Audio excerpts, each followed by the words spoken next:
is a consumer? A consumer is the one who demand goods and services. Example, sa restaurant, muna siya gitawag na consumer.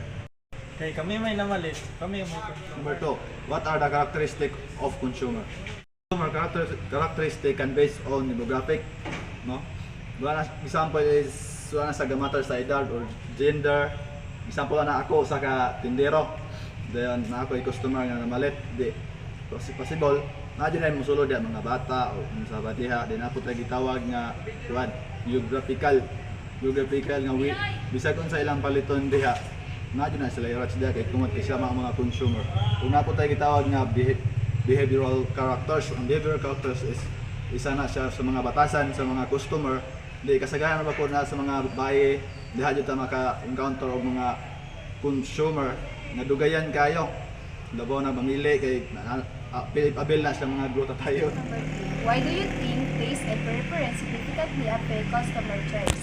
Taste and preference significantly affect customer choice because they represent individual subjective valuation, goods and services. Means that goods and services affect customer satisfaction that they need. Example of that kanang sa mga market na naman dyan na mga pre-taste sa mga kuano kanang mga foods nila. Kanang example sa lansunis, syempre kanang makadisplay diya naman dyan na pre-taste taga isa. Mamili ka dito kung asa ka satisfied rather. Mao to siya ginatawag na taste and preference. Important is utility. Importante kay ang utility kay diha may wala mo kung usa ka satisfied ka ang product. For example, if I conclusion, so tingipig sa pila ka adlaw, so satisfied kayo sa akong pagpalit. Is an additional satisfaction of an individual from consuming of an extra unit of services. Example, nikaon ko og 5 ka price. So, una, dami kayo akong ilaw, akong panlasa. Sunod, akong gidugangan og 2 ka price. Ang 2 ka price, lami na lang siya pero dili na kayo siya lami. Pareha sa 5 nga akong una gikaon. Consumer surplus excess? Of course, yes. Consumer surplus represents the difference between the maximum price a consumer is willing to pay for goods or services and the actual price to pay. For example, ang presyo nga akong gusto paliton nga mangga tag 50 pesos. Then nakadungog ko sa market nga tag 30 pesos lang ang presyo. So nipalit ko sa market og 30 pesos nga presyo sa mangga. Moto ang nasave nako kay nakoy 20 pesos nga save.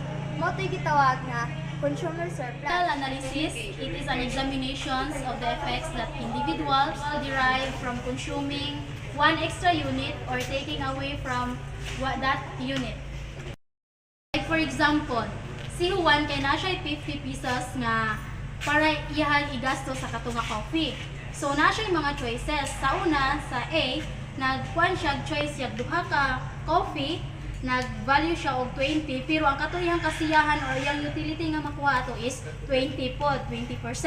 So sa second choice niya, sa B choice niya kay na siya 3 ka coffee tapos tag 7, 10 ang kada tasa. Pero ang iyang satisfying ato nga iyang makuha is only 10 lang.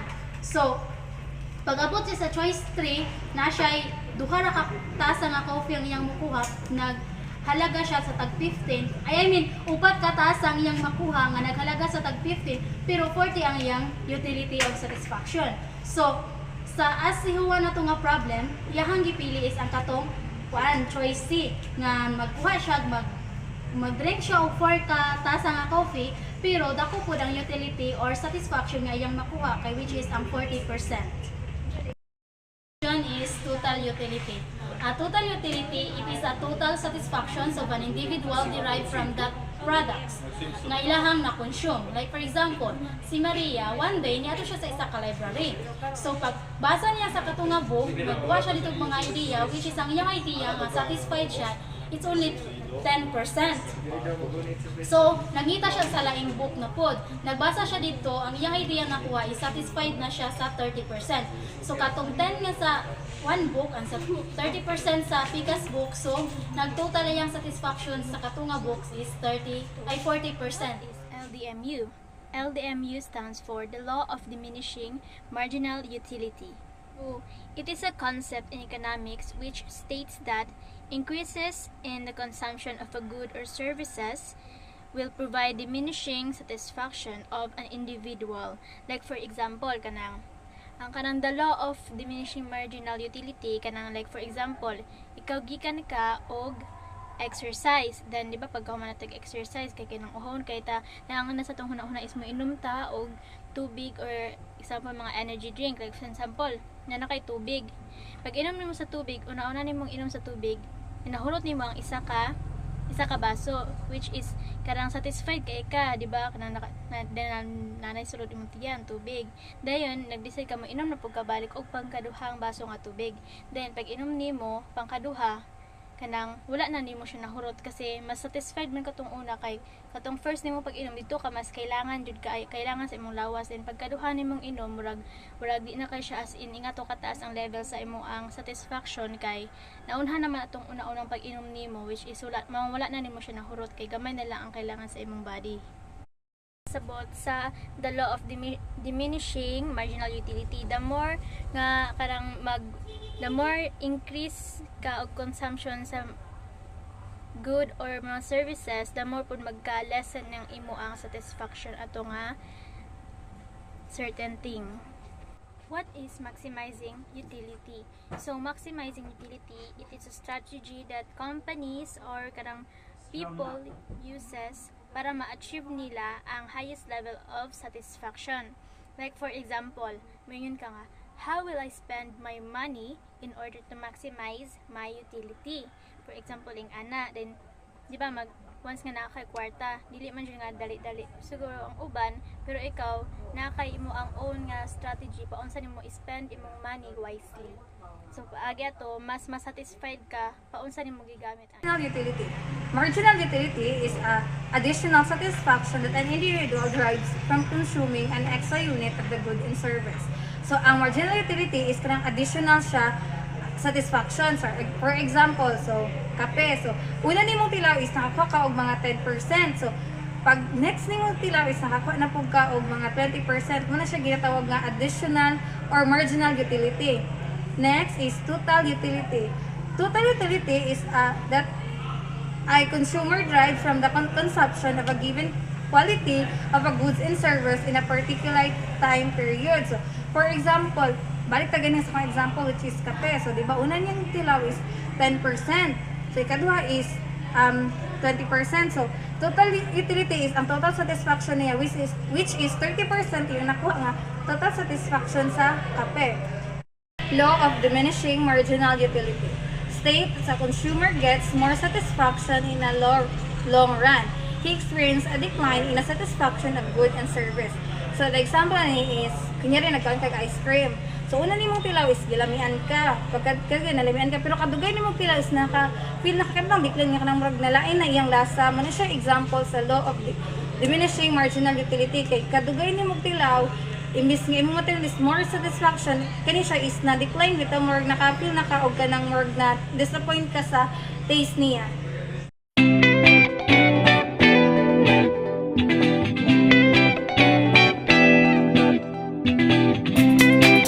Part 1. The market structure, number of seller, product differences, impossible price, in and out industry, and their example. First is ang pure competition. Ang pure competition na siya yung mga number of seller is so very many. Then ang product differences wala, none. Yung position price, no control, and in and out of industry is so very easy. Example ani is ang mga agricultural products like wheat, flour, ana siya.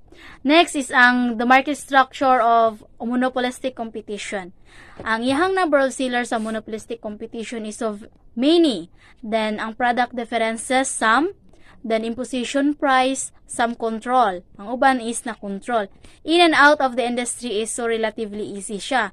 Ang mga example ani sa pure competition of the market structure is kanang kuan. Example ani is restaurant, salon, mga clothing, ana siya nga business. Next is ang market structure market structure of monopoly. Ang number of seller niya is isa lang, 1. Then ang product difference is unique. Ang ilang mga product, imposition price, significant control. Then ang in and out of the in industry of this product is so very difficult. Ang example ani is ang kanang mga utility companies. Next is ang duopoly. Ang duopoly, number of seller is 2. Ang product nila is unique. Then ang imposition of price can vary. Then ang in and out of the kanang product is so difficult, same as the monopoly. Ang example ani is ang mga highly context specific ang ilahang rate.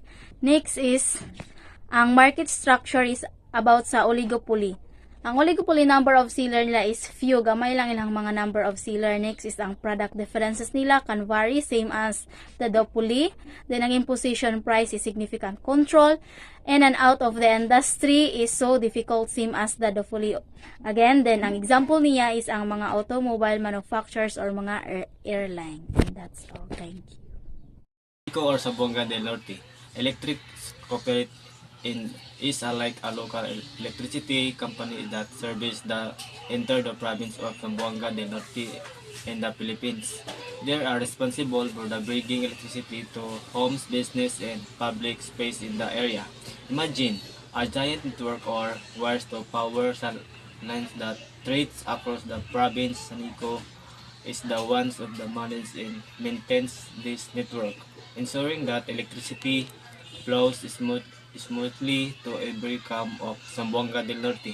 They are also responsible for billing their customer for the electricity they use to make sure that bills are on the accurate. They are offer different payment option to make it convenient for the customer. Maynilad and Maynilad Water. Maynila and Maynilad Water are two major water service providers in the Philippines, serving different areas of Metro Manila and Nueva Province. What makes their operation fascinating is how they manage water environment, specifically considering the challenge of climate change and urbanization, exploring their strategies for water conservation and structure development could reveal innovation solution to global water issue. Can reveal a lot about urban water management and sustainability practice in rapidly growing cities. Nabibigay ito ng mabuting serbisyo at presyo. Maynilad and Manila Water are the two major private water concessionaires and provide water Manila and surrounding Philippines. Maynilad serves area.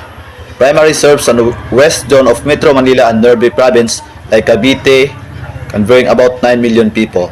Ownership: Manila is jointly owned of Indonesia company India Water Consortium and Metro Pacific Investment. Operation: it supplies clean water and manage wastewater treatment in its service area with focus on improving water access to quality. Challenge: like many water utilities, it faces challenges related to infrastructure, water available, and leakage management. No, sa yang giingon rin sa operation supplies nga sila ang tig supply sa mga tubig nga nas matabalay nga sila, no? Gikan diha nga kampanya na mga kuan nga mga delivery moy tig deliver or tig serve mga kuan. Number 2, Manila Water serves area. Covers the area of Metro Manila including part of Quezon City, Makati, Pasig, and the province of Rizal. Like similarities sa gyapon ni sila, no? To Maynilad, it's responsible of water supply, wastewater treatment, and managing infrastructure in its cover area. Napon sila mga same kuan gyapon, no? Sa mga challenges. Manila Water also face issues of water supply, disruption, especially during peak demand or during items. Kaning sila duha, kaning Manila and Manila Water is ano sayo. Both companies operate under a concession agreement with Philippines government areas tasked with improving water service and infrastructure while ensuring access to clean and affordable water for urban population. So pareha ra jud sila no. Sa matag companies nila nga ga-cooperate pud sila sa Philippines government nga ila ang mga kuan nila. Hello, good afternoon everyone. I am Mary Jane Belos discussing the background, current owners, existing competition, market, and economic status of EBS-CBN2 versus GMA7. First, let's discuss the background of EBS-CBN and GMA7. EBS-CBN is major media in the Philippines. Founded in 1946, operated siya as radio television network but expanded into various sectors, including sa film production, cable television, and digital platform. But year 2020, they have a problem. After the Philippine Congress denied the renewal of gas franchise na nag-cause siya of shutdown of free-to-air television services. Next is Jimmy 7, another television network in the Philippines. Ilado siya sa news, entertainment, and drama programming. It has a long compete with ABS-CBN for market leadership advertising revenue. While ang ABS-CBN nag-atubang problem about renewal, ang GMA7 nagpadayon Japon sila sa free-to-air and digital broadcasting. Next is I am discussing about current owners. ABS-CBN is primarily owned by Lopez family. It remains publicly traded company with significant portion of shares held by institutional investors and the public. The main network is controlled by Gozon, Soviet, and Tan families, who hold majority stake through publicly traded GMA Network Inc. GMA Network is the largest and most successful media companies in the country. GMA ug ang ABS-CBN parehong bahin sa oligopoly sa industriya sa media sa Pilipinas. But pasabot, pipila lang kada kong kumpanya ang nagkontrola sa kadaghanan sa telebisyon ug media. Sa niaging tuig, ang GMA gamay na lang kulang para mulabaw sa ABS-CBN ang ilang kita o gidaghanon sa mga nitanaw. Tungod kay wala man naundang ilang pag-broadcast. Ang ABS-CBN sa pikas na bahin, nagtutok sa digital platform sama sa online streaming o subscription services aron makapadayon sa ilang negosyo human mawala ang ilang franchise. Sa all over, ang GMA mas strong, ligon ang pinasyal nga kahimtang karon kaysa sa ABS-CBN nga nagkahinay pa nitindo kan sa pagkawala sa ilang franchise. Hi everyone, I am Jonami Olomokso. This day I will discuss you about the oligopoly. Oligopoly is an economic term referring to a market structure dominated by a small number of firms or companies. Here are some characteristics of Shell, Price, and Petron. Number 1 is price rigidity. Shell, Caltex, and Petron often maintain similar prices and avoid losing market share. Number 2 is limited product differentiation. Fuel products are relatively homogeneous, making price and service quality key differentiation. Number 3 is high marketing expenses. Invest heavily in advertising promotion and sponsorships. The competitive and strategies of Shell is emphasizes convenience, loyalty programs, and premium. The Caltex is focuses on the quality Petron and loyalty program. And the Petron highlights quality, affordability, and expensive station network. So now I will be giving the monopolistic competition of the fast food chains, which are the Jollibee, McDonald's, Pizza Hut, and Shakey's. First, we will be having the Jollibee. So Jollibee is part of a fast food industry. Jollibee's distinguish itself from other fast food chains, so Jollibee daw has its own unique way with a focus on Filipino taste. So, ang Jollibee is originally owned by a Filipino citizen. Then Jollibee focuses on Filipino taste with their signature Chicken Joy, Jolly Spaghetti, and also the burger variants. Market structure like the one Jollibee operates in the case of market entry and exit is generally moderate to high. So, and I know that every Filipino, especially the other countries, knows what Jollibee is. It is originally from the Philippines. Now, we have the McDonald's. I know that all of us what this means. So McDonald's also operates in a monopolistic competition market structure, but with some notable differences compared to other competitors like Jollibee. Yes, and McDonald's has more substantial barriers to entry compared to smaller or newer competitors like Jollibee. Their product differentiation. First, the product of McDonald's with its signature burgers. Nasa na po sila burger like sa Jollibee, pero lahi-lahi sila og own branding. So, McDonald's is originally from other country and Philippines is originated from the Philippines. So, they have fries, burgers, breakfast items, and beverages. Created a strong brand that cater to local taste. So, ang McDonald's na po na siya diri sa Philippines. Na po sila ilang own burgers, fries, breakfast items, and beverages, which also has different kinds of taste and also different from the other fast food chains. They have their own unique way in showing how different is their food. So next we have they also have many competitors. So McDonald's faces competition from other fast food chains like Jollibee, like what I said lately, then Burger King, Wendy's, and KFC. So which offer similar foods but with different own brands. So they serve the same foods but different on own brands. So moderate to high barriers.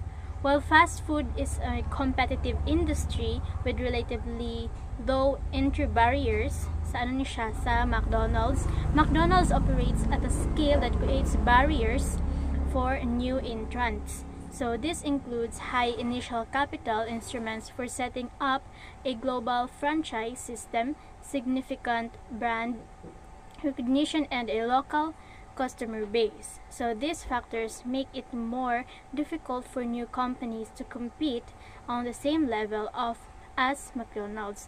So diri daw ang McDonald's is nag-create sila og karang barriers for new entrants which nga mas lisod para sa uban company nga makig-compete sa McDonald's. Next, we have another fast food chain which was called Pizza Hut. So Pizza Hut operates in a monopolistic competition structure as well, similar to other fast food chains like McDonald's and Jollibee. So they have many resemblances when it comes to foods because they are all called fast food chains, fast foods, but with its own unique characteristics within the pizza and casual dining. So they serve pizza. Next, we have what we call Shakey's. It is also a fast food chain, and here we have the reasons why Shakey's is in monopolistic competition.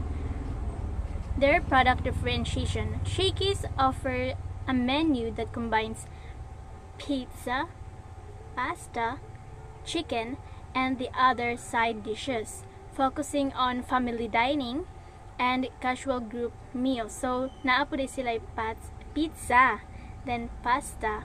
So, more on mga sudan ila, and side dishes.